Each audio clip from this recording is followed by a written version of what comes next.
عليكم يا أصدقاء، أود تذكيركم بأن فقرة سؤال وجواب يتم عرضها في الفيديو القادم، فاستعدوا للإجابة عن الأسئلة. فلنبدأ معا مع الأحاديث النبوية.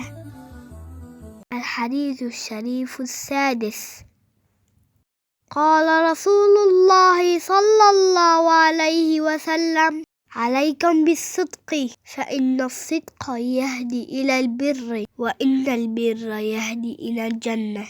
وما يزال الرجل يصدق ويتحرى الصدق حتى يكتب عند الله صديقا. ومعنى الحديث أن النبي صلى الله عليه وسلم يحثنا على مكارم الأخلاق ومنها الصدق، ويبين لنا ثمرته وعاقبته الحميدة في الدنيا والآخرة. فالصدق أصل البر، والذي هو الطريق إلى الجنة.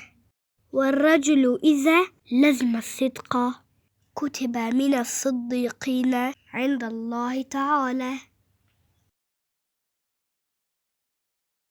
لنكرر الحديث معا مرة ثانية. قال رسول الله صلى الله عليه وسلم: عليكم بالصدق، فإن الصدق يهدي إلى البر، وإن البر يهدي إلى الجنة.